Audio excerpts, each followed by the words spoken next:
I think the last time we were in this room, I was handing out the checks to you guys. That's right. I think may have been the case. So, well, it's great to be back in Jacksonville.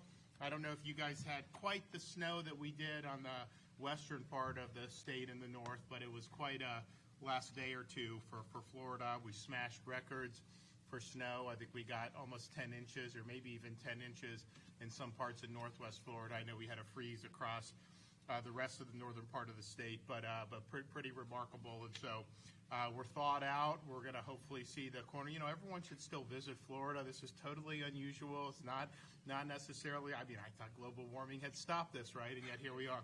So come and do it. Now, we're here to discuss pending issues for the state, particularly for next week in this special session of the Florida legislature that I have called. We're joined here in this roundtable by Dave Kerner, who runs Florida Highway Safety Motor Vehicles, which also includes Florida Highway Patrol. Of course, Representative Kyanne Michaels, Florida House of Representatives, 16th District. Sheriff T.K. Waters here, Jacksonville Sheriff's Office. And then Nick Ingegno, did I say that right? Yes. Assistant Secretary, Agent in Charge, Department of Homeland Security Investigations. And so we have been in Florida, and not just Florida, I mean certainly Republicans around the country, for 4 years were complaining about Biden's border policies.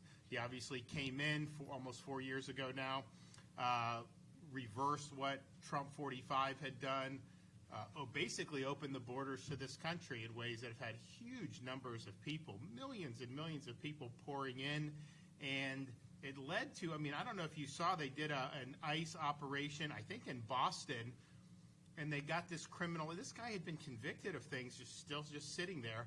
So they grab him, and they're going to deport him, and he's like MFing all this stuff. He says he's not going back to Haiti. I'm just thinking about, like, they developed a sense of entitlement about those Biden policies where people thought they could come in and break the law with impunity. But that's what it was, and I know all across this country, certainly all across this state, Republicans who are running for office especially saying how they were against it, you can't do. So we've been fighting this fight for a number of years, both working with law enforcement here in Florida, but also just having good policy that deters people from wanting to come illegally to our state in the first place. And if you think about it, 2023, we did sweeping reforms. Kyanne was involved with shepherding those through. Massive reforms to discourage illegal immigration. The media was saying our whole economy would collapse because we were discouraging illegal, which was totally false, and we've continued to grow very, very significantly. But one of the things we did E-Verify for new hires. We required hospitals to collect and report on the health care costs incurred by illegal immigrants, because you show up to the emergency room by federal law, they have to serve you. They're not permitted to turn you away even if you're not lawfully here. So we try to do that. And what's happened since then? Massive decrease in costs, incredible decrease in costs. So there were all these different things that we've done to be able to fight back against that, and we even had a transport program. I mean, you saw a big change in the debate on the border once you had illegals showing up in Martha's Vineyard. I mean, that was like, they didn't even think about it. Then all of a sudden that happened a couple years ago, then people started talking about the border more and more. So there was a whole host of things that we've done. We've leaned in. We've sued Biden under Attorney General Moody. Now she's our U.S. Senator now, but she was the Attorney General then, did that. And we're happy to lead that. But the reality is there's only so much a state can do.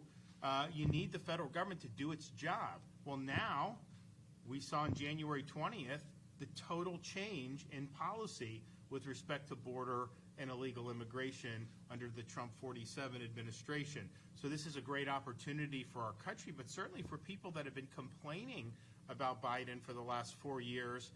You want to now get in the fight and be part of the solution. And it's simple things like, I had to surge boats in South Florida 2 years ago because they're coming in and people they get to the shore. So we surged in boats and we interdicted a lot of them, turn them over to the Coast Guard, they send them back. A lot of them come from Haiti and some of these other countries over there. But if they got to the shore, then somehow Biden would let them stay. Well, now they've already beefed up the Coast Guard, but we're going to get, if they show up on the shore, we should still be able to just send them right back. Why would we engage in all this stuff? So there's a lot of possibilities for us now that we have federal partners that really want to get the job done. So you look at it, you can be thankful that, yes, borders matter, the law matters again, but you still got to implement all this stuff.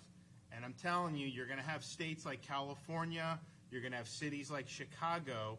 They are going to try to frustrate and to stop any type of enforcement of immigration laws. I think a lot of those political elected officials have already come out and said that, but certainly you'll see the ACLU filing lawsuits. I mean, I think they basically think you have a right to come here illegally whenever you want.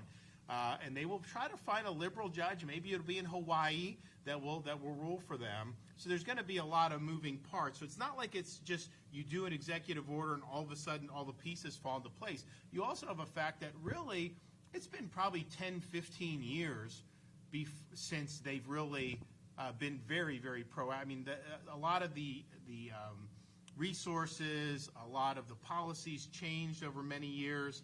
And so, yes, it was way worse under Biden, but I think this is the first time in a long time we've really been committed in a big way from day one. So this is really, really good, but they don't have enough resources, the federal government. They're not going to be able to do this by themselves, and if the states and cities are fighting in the blue states, that's going to make it even more difficult. So here we are in Florida with a chance to help make a difference and to be part of the solution once again. We banned sanctuary cities my first year as governor, and we're not a sanctuary state. So local officials, state officials obviously are gonna follow, but you don't have the right to block any type of immigration enforcement, and if you do that, you can lose your job. And certainly, if I have any authority over it, you will lose your job if you do that. But that's not enough. It's not just saying you won't sabotage the federal government enforcing immigration law. We want our localities, municipalities, counties, and of course state, which I could just order, we want all them to help facilitate this important mission. Not displace the federal government's role, obviously it's their primary responsibility, but to complement that and to work with them so that we have robust interior enforcement of our nation's laws once again. So seeing that this was coming down the pike, and I had spoken with the president-elect at the time, as we were speaking with some of the people in the transition, we knew these executive orders were coming out. We knew that they were going to be very serious about doing this, but we also knew that they were going to need more resources. They were going to need funds. They're going to need things. So it's not going to happen immediately, particularly in the next 3 to 6 months. So states can really be an important part of this by stepping up to help fill the void. So we prepared to do that really many weeks ago. I called the special session of the legislature to start on January 27th, and they are to address the issue of immigration as well as the issue of petition security and election integrity, the condos to fix that, and then also any outstanding hurricane relief. But clearly this immigration stuff, there's a mandate from the voters. They want this dealt with. They are sick of having lawlessness reign supreme in this country when it comes to who comes in our country. That is not for foreigners to decide. It's for us to decide as Americans through the normal political process and in the laws we choose to enact through our elected representatives. So the Monday special session is a great opportunity for the members of the Florida legislature to basically just put their money where their mouth is. Everyone has been complaining about Biden for 4 years. Now we have a new sheriff in town. Now we have an opportunity to make a difference. So let's make sure that our local partners, the state of Florida, has the adequate legal authorities and the adequate funding necessary to be able to really make a difference when it comes to the rule of law and immigration enforcement. So I've put out a series of proposals that, look, there's other people that can have other good ideas too. Bring it to the table, but now's the time to do it.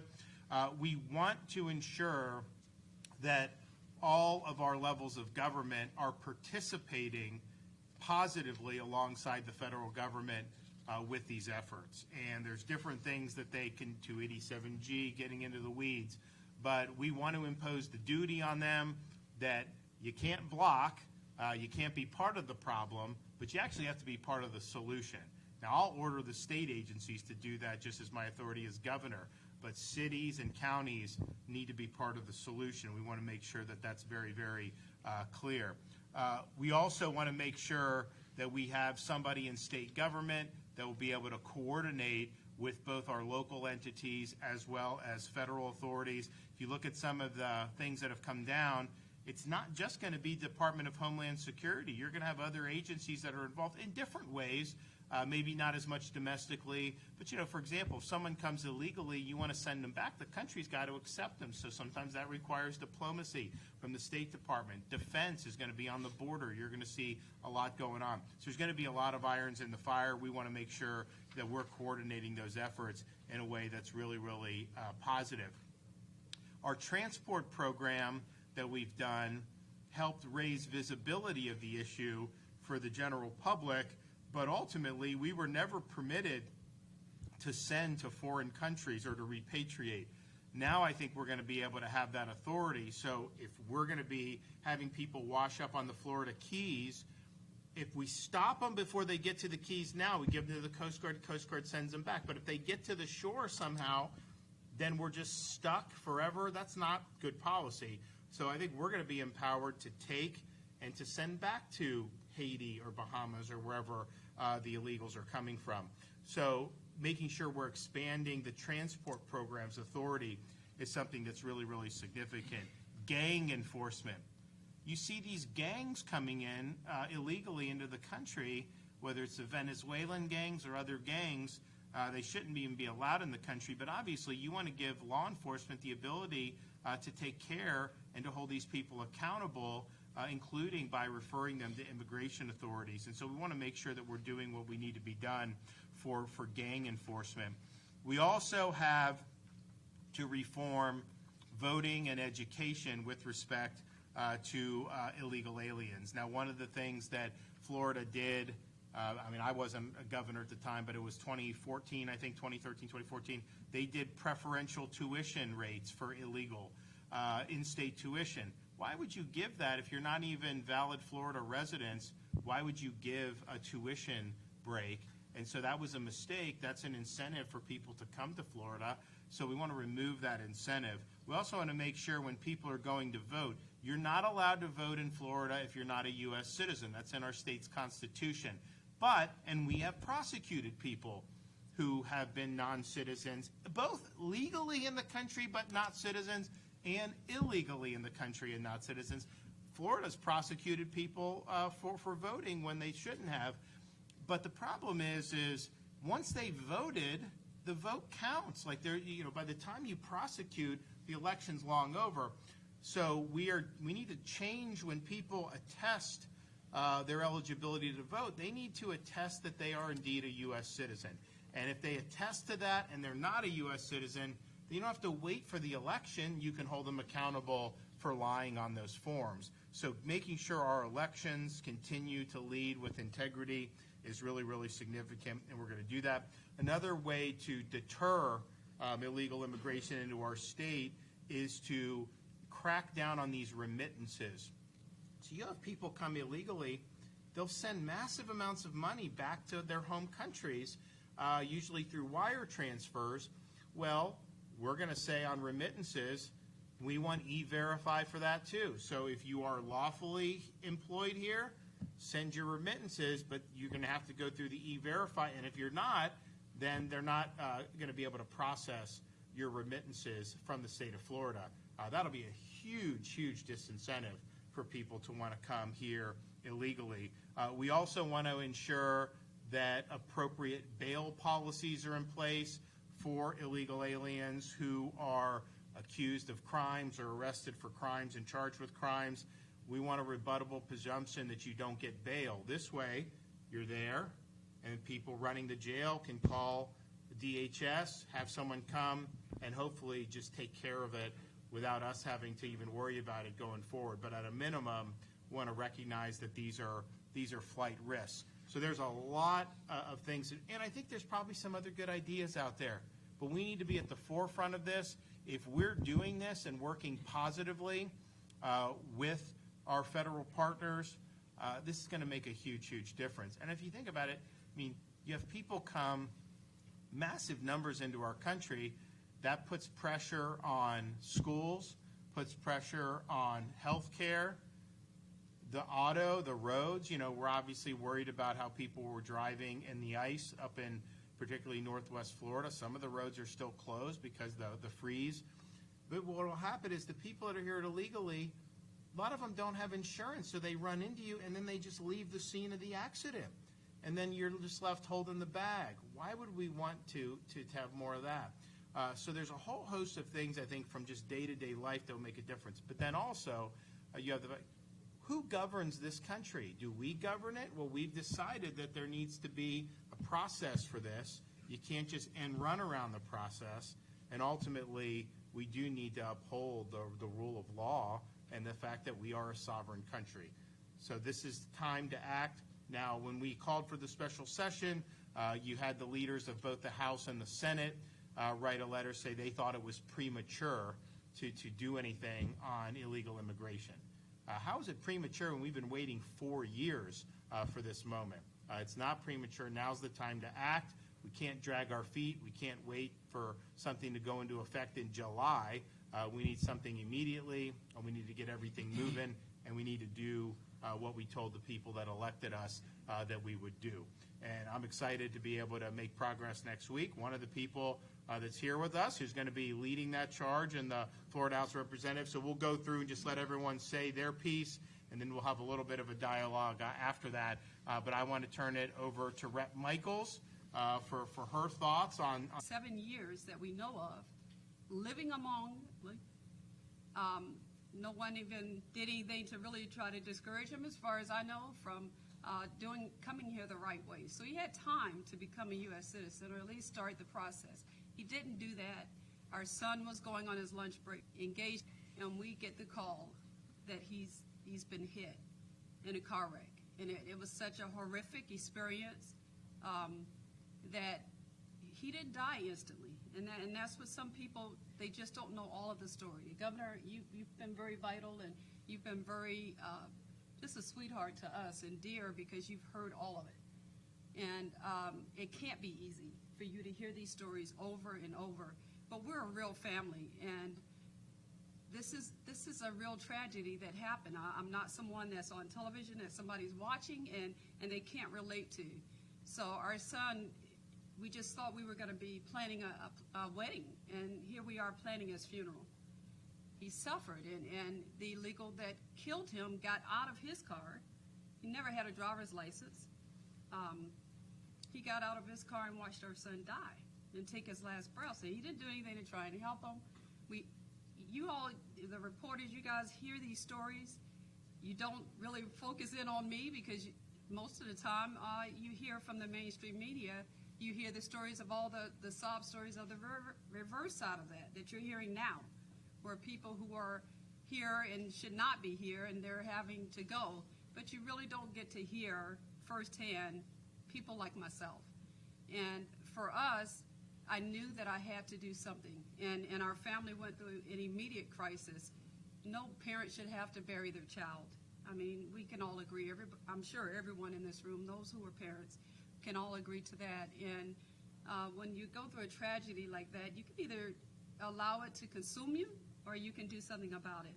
And we started to fight. We started to speak out. My husband is sitting in the audience, and he is a retired Navy veteran. And I'll tell you, he felt just so disenfranchised, because he had been fighting for our nation for 20 years. And our nation just didn't fight for our son to keep him safe.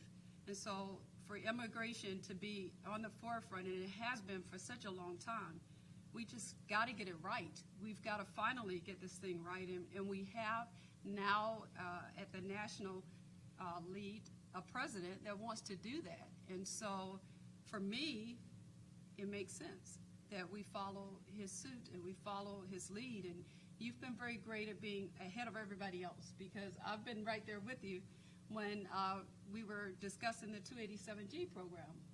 And I think we called it a Warrant Service Officers Program. And we were traveling all around Florida trying to get the sheriffs to sign on board. And this is why that's such a big part of this legislation, because we need the cooperation. We need other sheriffs to say, okay, I will sign on, and I will say that I will cooperate with the federal side. And I will also make sure that we detain these illegals, because our son, the person that killed our son, he had encountered law enforcement previously, and they just gave him a ticket, someone who never had a driver's license. They let him go. So there was an opportunity to avoid all of this, to avoid our child being, his life being taken and our family being destroyed. And you don't ever recover from something like that. And so after going all around the country and finally having a governor to come in and to stand at our side and say, I want to hear what you have to say. I want to hear what happened to your family. And you took us on board. You took on our whole family. You took the weight of it. And I know you're a dad, and I know that it was hard to hear. But nevertheless, you didn't back down, and you didn't push us away. And I appreciate that. And I'm here because I know that what we are saying we're going to do it's needed. It is necessary. I'm living proof of it. If it was being, if this was something that was capable of being stopped at the national level, at the border, then I wouldn't even be here in this position. So obviously there is a problem that we've been overrun. And this was in 2007. That tells you how long ago it was, and it's only gotten worse. How many other mothers I've had to comfort, and my husband, the fathers he's had to comfort, that have gone through the same thing, because we speak out to avoid this from happening. But nevertheless, it's happening more and more and more. And it's been my honor to even carry legislation in the House. It's just been incredible. When you talked about part of the law that we did a couple of years ago, which was SB 1718, and it was to capture the numbers of people who are using our emergency rooms, to capture the money that it cost us. I mean, literally within a year, it cut in half what the taxpayers are paying. And the reality is that none of you all had a choice. You weren't asked, do you want to take care of people who are not supposed to be in this country or not? And that's unfair. I think it's unfortunate, and I think now is the time to do something about it. So. Great. Well, thanks so much. We appreciate all that you've done. All right, Highway Safety Motor Vehicles, Executive Director Dave Kerner. Thank you, Governor, and Representative Michaels, thank you for your courage in turning tragedy into an opportunity to advocate and fight for our communities. I think the election has shown us that Americans are not going to allow themselves to be victimized voluntarily any further. As law enforcement officers and with almost 2,000 state troopers that have been on the southwest border we did a count over 40,000 individual nights away from their families, what they've seen, what their actions have been. They've been heroic. Hundreds of thousands of undocumented immigrants have been encountered. Thousands of arrests have been made. All of those efforts, though, without the help of the federal government, have been external facing, and that we haven't been able to do any enforcement or removal operations in conjunction with the Department of Homeland Security. That all changes, and that all changed with the election of the president. And so to the Assistant Special Agent in Charge, Nick DeGenio, did I say that? Yes, sir. I know that we haven't met until today, but we've talked on the phone several times. Immediate about face from DHS and from the federal government on what their intent is and what their orders are. And we're very excited about that. I can tell you within 24 hours of President Trump's inauguration, I received a personal phone call from the 287G liaison in the White House on behalf of DHS. We are ready to rock and roll. They're working diligently to get those MOUs. So, Governor, let me just speak at a little bit of a granular level for a second about the importance of this special session. First of all, law enforcement, by nature, is forced to look at issues in sort of an objective black and white context. Illegal immigration, and I don't want to speak on behalf of all law enforcement, but I think you'd find a lot of agreement on this point.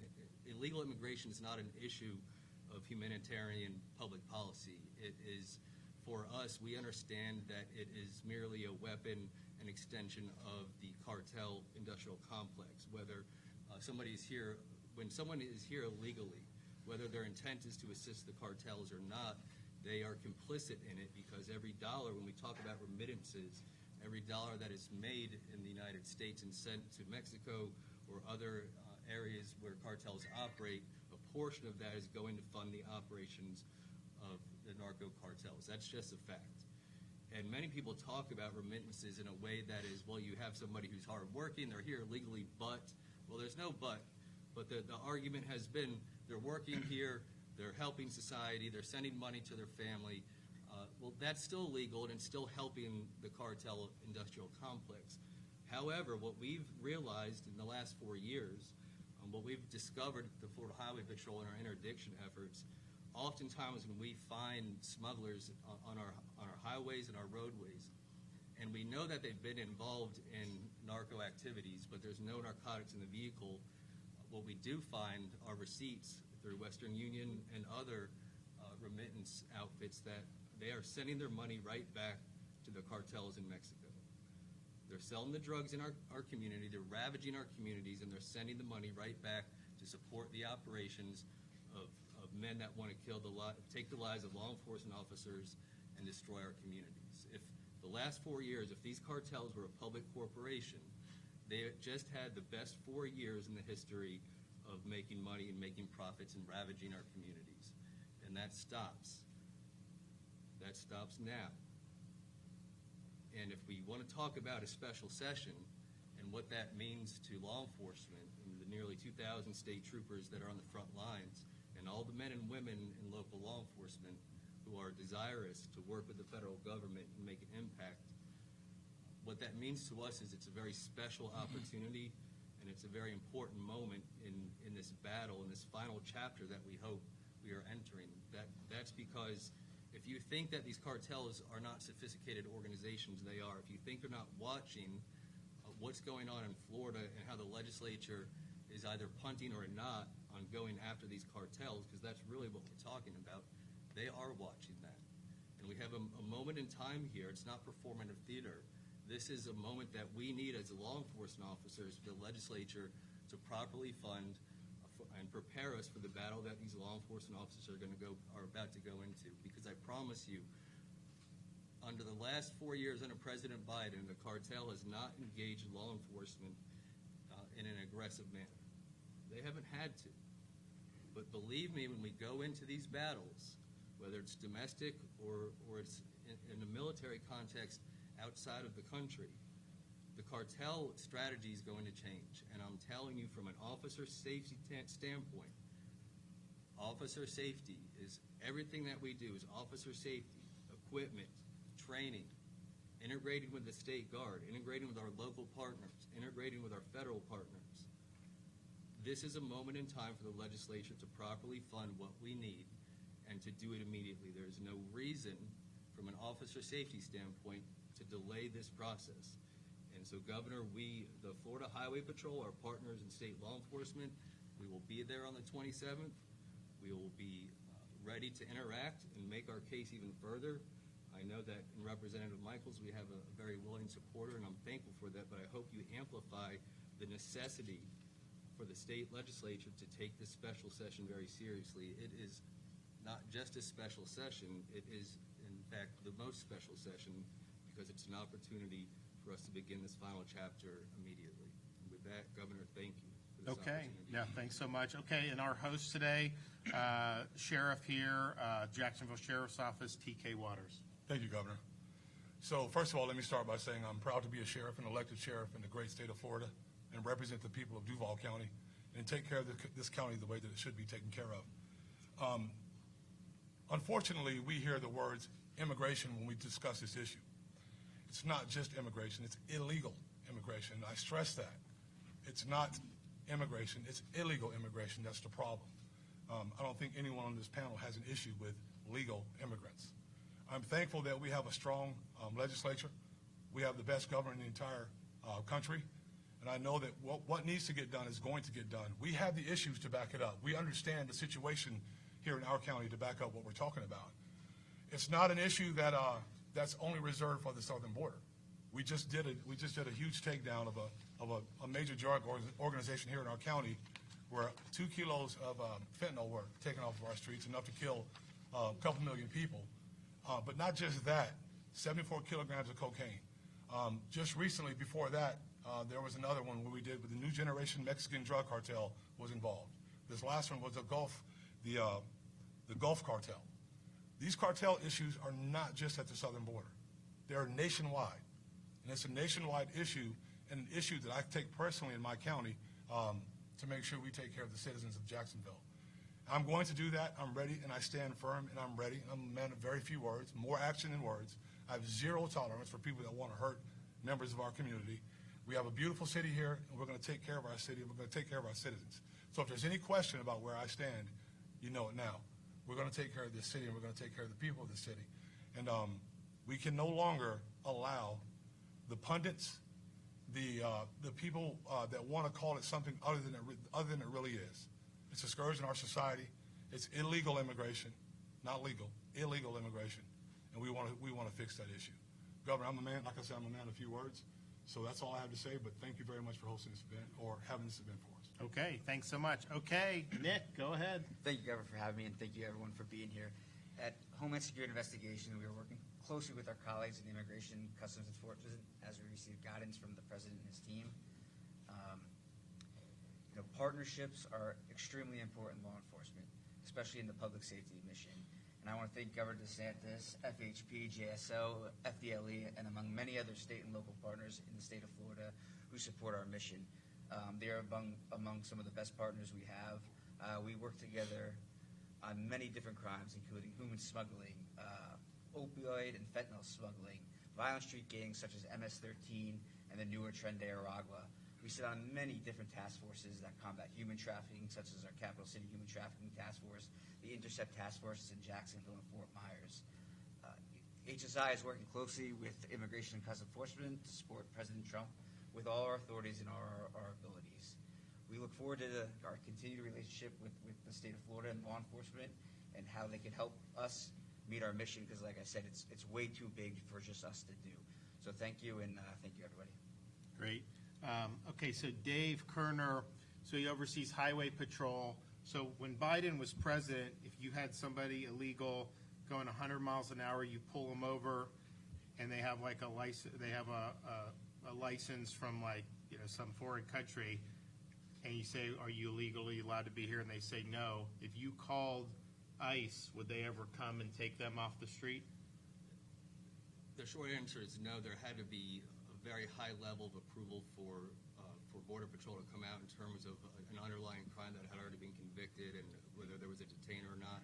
But in our experience, 99 times out of 100, no, we've had to leave people that weren't supposed to be in this country on the side of the road when we found 20 human smuggling victims in certain circumstances. And one of the most frustrating dynamics that I know we have troopers here in the crowd. It's such a frustrating dynamic to see that happen.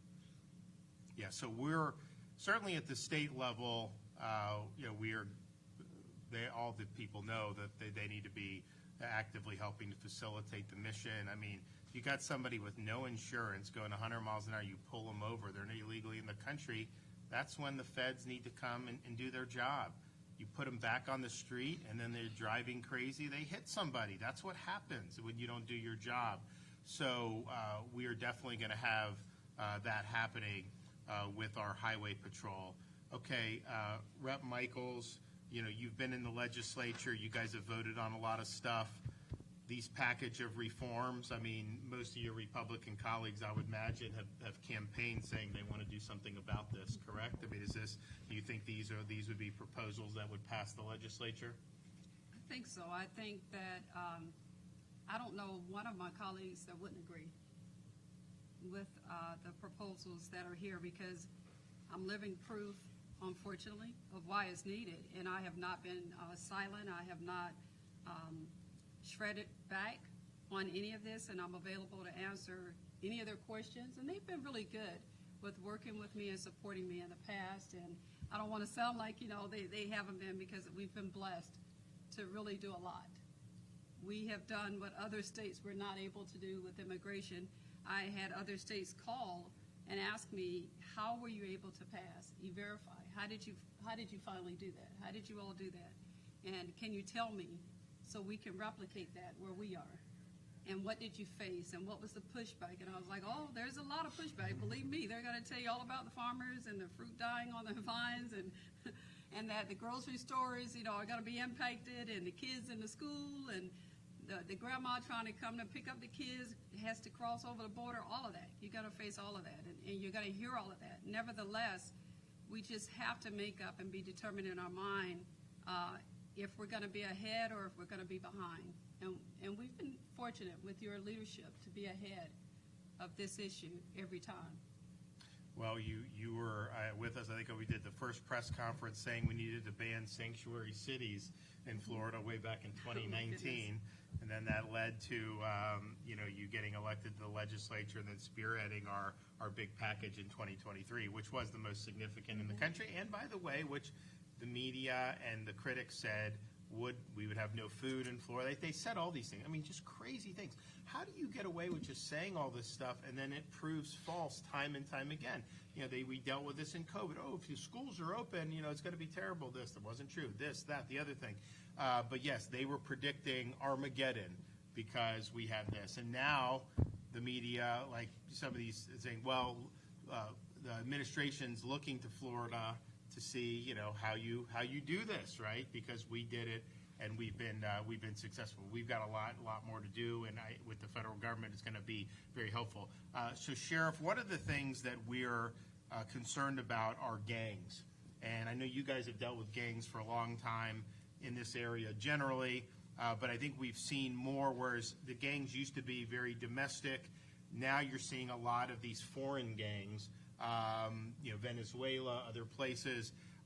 We think there needs to be some additional, additions to the definition for gang-related activities, particularly geared towards illegal alien gangs.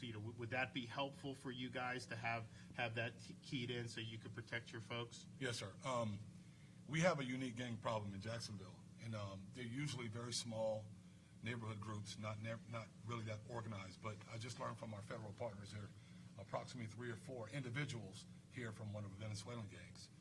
So that would definitely help us, Governor. But if I can share some information just really quickly. From the beginning of the Biden administration through 2024, this is a number of individuals that came through our jail that were illegal.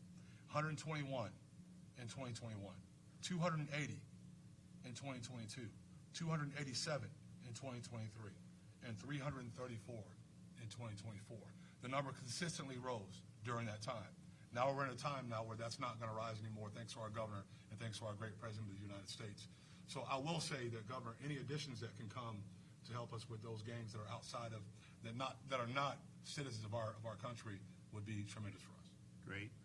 Okay. So Nick, in terms of because you kind of mentioned it, you guys have certain assets. I think some of your assets have atrophied over the years, just given the posture. I know the administration is going to go to Congress, ask for more support, not just for the border, but also for the interior. So in order to do the job, is it possible to do it if the states and locals aren't assisting you guys? It's impossible.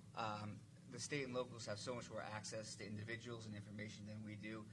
If a crime happens, we don't always know. So we really rely on our state and local partners in order to contact us regarding certain individuals, whether they're here illegally, smugglers, committing crimes against children, all those different things. We really rely on those partners. And again, the mission is just so big, and without them, we wouldn't be successful. Now, like Florida, we don't allow sanctuary cities, but in some of these places that are sanctuary in other parts of the country, they will affirmatively refuse to help, and they'll try to stymie things. So that's kind of the one extreme. We're kind of on the other side where, okay, yeah, we know that in Florida you're not allowed to stymie, but we want to be active participants in assisting. And this is something that you have opportunities to do. You have the ability to really make an impact, partially just because this is what our folks are doing at the state and local level every day. they're responding to issues with the community. So we have a chance to really complement those efforts, not displace it, but complement them in ways that I think are going to make it very, very effective. So our goal in Florida is to be working, we work side by side on other issues as well, and we have, not on immigration as much over the last 4 years because the administration at the time had a much different posture. But now, for example, when I first became governor, you were in prison and you're illegal. When you finished your sentence, we'd call, ICE would come and just grab you from the prison when you were done, and you'd be gone. Biden came in, that wasn't always the case. I had to raise a ruckus about some of it. I kind of shamed them into doing more, but there were people that they just allowed to be released after serving a prison sentence. So we've done it before in ways that have been constructive, and I think we can do it again, and that's what we're going to be looking forward to do. So I want to thank everybody for participating. Clearly, we got to seize the moment. We shouldn't be waiting months and months. We should act now. This is what the American people have called upon us to do, and I look forward to being able to see real significant progress on these issues next week. I think it'll make a big, big difference. Okay, with that, we'll take some questions. Yes, sir. Have you gotten any update from the Senate President or House Speaker as to whether they're just going to gavel in and gavel out or actually take up some of these issues? And also wanted to hear your thoughts on the birthright citizenship executive order being struck down early on in this court battle. Well, so on birthright citizenship, the question is not just birthright citizenship writ large. It's, do people in the country illegally that birth kids, do they get birthright citizenship? Because I would imagine the majority of people in this room got citizenship by birth. Your parents are American. You're born on American soil. You don't have to fill out paperwork. You're a citizen when you're born. That's the way. And I don't think anyone's questioning that in respect to American citizens. The issue is was the 14th Amendment written with the intent that someone could illicitly cross a border, birth a child, and then that child becomes a U.S. citizen? Clearly, that was not what they were looking to do. What they were looking to do was overturn the Dred Scott case from the 1850s, which basically Dred Scott was a freed slave, and he basically lost in court because they said you can't be a citizen because you're black. Lincoln criticized that. Lincoln ran against it. Obviously, we fought the Civil War, and then when they did the post-war amendments, 14th Amendment citizenship clause was to make clear that you couldn't discriminate on race with respect to citizenship. It was never intended to apply in situations like this. It was also a different time period, though. We didn't really even have a lot of immigration then, so they probably weren't even thinking about it. But clearly we know that most of the judges are going to be hostile to the Trump executive order because you're taught in law school that it doesn't matter. You can parachute in birth tourism and do it, and somehow that's fine. That's what they teach folks. I don't think that's the correct interpretation of the 14th Amendment. So I mentioned the other day on the social accounts, this is going to go to the Supreme Court. The Supreme Court's never actually decided the issue as if you have people here illegally have a child, is that birthright citizenship? People will point to the case of the Chinese immigrants in the 1890s, but they were legally here. And I do think that distinction matters. And then they said the child of the legal immigrants was birthright.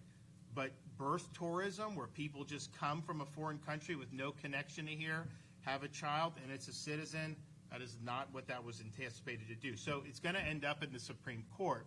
And I think the question is how many votes are there to kind of reevaluate that historical, although I think wrong, understanding that people have been taught in law schools over the years that somehow it doesn't matter. You can parachute in from anywhere you want. And that's what birthright citizenship is. That was not the intent of the 14th Amendment. That was not how it was originally understood. And it's created a huge negative incentive for people to come. And there is a birth tourism industry, but it also helps facilitate illegal immigration because if people think if they can just get here, have a child, then it's kind of an anchor, and then they can never be sent away. And so I think it's created a lot of problems. So it's going to work its way up. I don't know how many votes on the court to reevaluate it. I'm confident there'll be some, but eventually this is going to be, I think there's going to be a reappraisal of this eventually. Maybe it's on this executive order going to the Supreme Court. Maybe after a couple new justices are put on.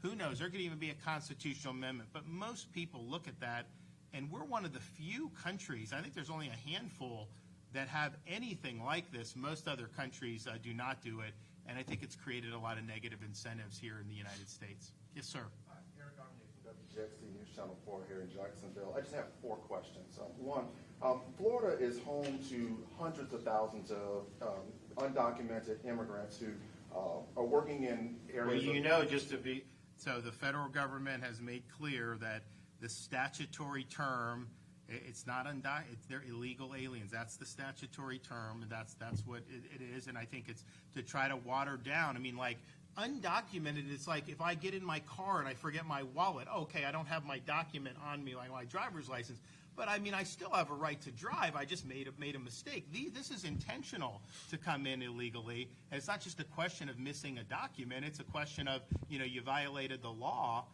That were very clear, and knowingly, and with the help of the cartels in many cases.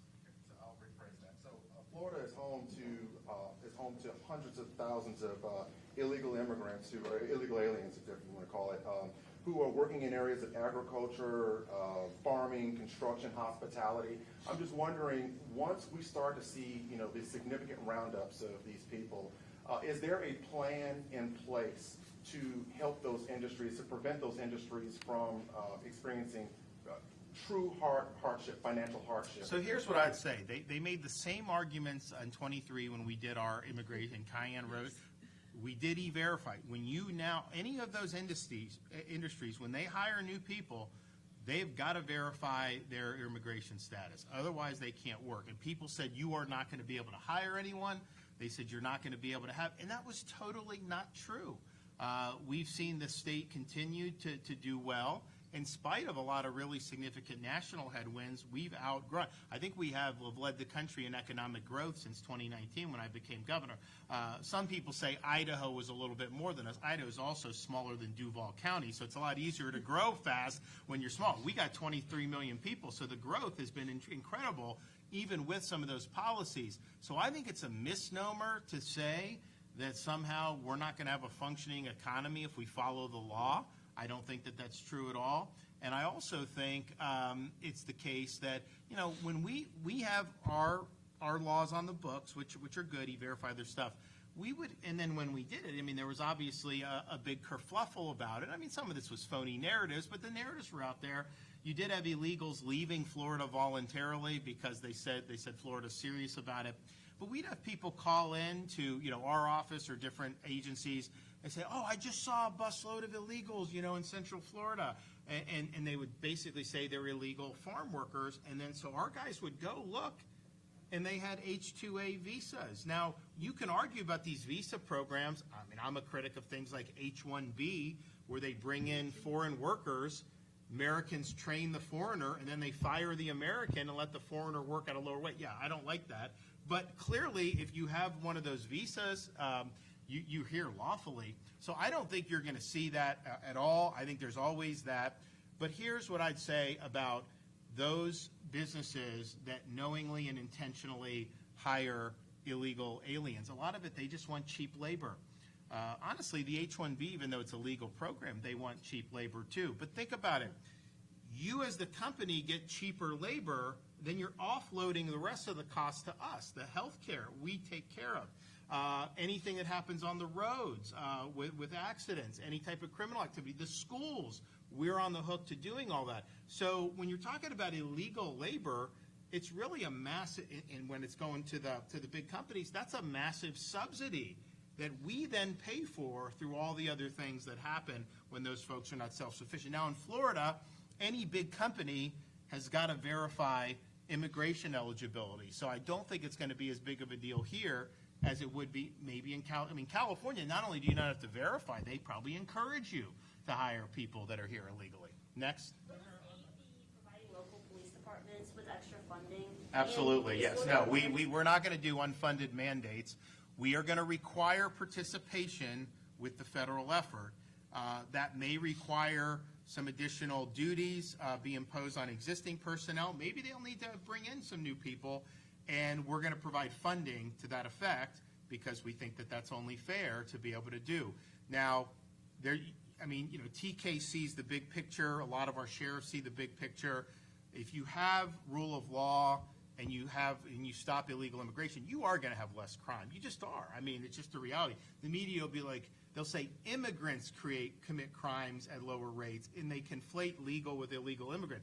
I would hope legal immigrants commit at less rates, because if they're committing at higher rates, why would they have knowingly been let into this country? Illegal immigrants, the crime rate should be close to zero, because we can choose who we're bringing in. Obviously, our native population, it's not like we can choose, oh, well, we're going to send you to Chile or something if you're a natural-born American, is what it is. But illegal, any crime committed by an illegal, by definition, was avoidable if you had been enforcing the law. And obviously, Cayenne knows that more than anybody. And the repeated deports and back and deport and back, or release, catch and release, that is really what's galling, when people should have been taken care of in the past. But yes, we're going to have funding. We're going to ask for funding. We want to be able to help, but we also understand that they have a burden. So I think you're going to end up, it's going to help with crime to make illegal immigration illegal again. I think it will. I think probably this stuff ends up paying for itself if it sticks nationally with good policies at the border and we're doing the proper deterrence, for sure. But even if somehow that's not true, it's still just the right thing to do, and I think it's what our citizens expect us to do. Any number on that funding, sir? We have numbers. I'm not going to give it now. I mean, we're still. I think I was asked, do we know what House and Senate leaders? Have they said anything? No, they haven't said anything. I can tell you the members privately are telling us that they want to get to work. The rank and file members. I don't think the idea that you would go in and just gavel out is sustainable, because people would have to go on the record saying they think that they should gavel out and ignore this. And so that would be very, very hazardous politically, I think, for these members to do. And I have my constitutional authority to wield in this process, and I will continue to wield it as appropriate so that we're able to get the job done. Are you saying you would call them back over and over again if they kind of do this? I said the other day, it's like a junkyard dog. Like, you got the chain. It's like, as soon as someone comes in that junkyard, you jump on and you just don't let go, right? You don't let go. These issues, the immigration and the election integrity, I'm not letting go. I'm not just going to wait 6 months for something to eventually stick. We are going to do, and here's the thing, this really shouldn't be much of an issue in terms of the back and forth with the legislature, because all these people ran saying they were opposed to Biden's policies. They all ran in support of Donald Trump in the 2024 election. Obviously, they all ran similar on our agenda in 22, and they all voted on the Cayenne's bills that we did in 23. So it isn't like we're calling them back to ask them to do something that they haven't already pledged to do. We're calling them back because this is an important mission, and it's a mission that almost every Republican, is on board with. And we'll see even with some of the Democrats. They just did this Lake and Riley bill in the Senate. I can tell you 4 years ago, that would have gotten 0 Democrat votes. It got Democrat votes, not nearly enough. It should have gotten more. But I think there is a recognition in that party that having an open border policy is not good for the viability of their party. That yet you have to have some, you have to have a border, you have to have, even I think some folks over there are starting to see that. So I think it's great. I think people should come in, vote their conscience on it, but obviously we want this to be public in a way that's accountable for people. Governor, you, Sheriff T.K. Waters, and Executive Director Kerner have brought up some really great points about the cartels. For the past 7 years, I have been assigned as a reporter to drug enforcement operations in terms of investigations, and you are right about the amount of fentanyl and things like that are coming in. But something that we're starting to see more of, and I was wondering if you can address this, we're starting to see a lot of Floridians that are arming the cartels, that are through straw purchases all throughout Florida. We've seen quite a few through the Middle District here that I just recently did a story on, with thousands of firearms for going to CJNG and the Sinaloa cartel. So I'm just wondering, what can be done to put a curb on that while we're talking about the influx of drugs coming in? There hasn't been much conversation about the amount of firearms going back to Mexico. Well, are you suggesting that Biden wasn't prosecuting those? Were they prosecuting them under Biden's Merrick Garland DOJ? you're not allowed to do a straw purchase. That is obviously against the law, and especially if you're arming a cartel, who now, by the way, because of President Trump's designation, the cartels have been designated as foreign terrorist organizations. That is going to open the floodgates to be able to treat them more along the lines of an Al-Qaeda or a terrorist group, which is fitting. It's totally appropriate. The cartels have been responsible for killing more Americans than any Islamic terrorist group in history. Not even close. You're talking about over the last 10 years, you're talking about hundreds of thousands of Americans because of overdose. They've also been involved in human trafficking, sexual trafficking, really, really bad. And the thing is they basically own the Mexican government lock, stock, and barrel. So you now have the president. He's obviously been tough on this Mexican president, and he may do some other things apart from cartel. But just the cartels being designated as foreign terrorist organizations, you're going to be able to do clandestine operations.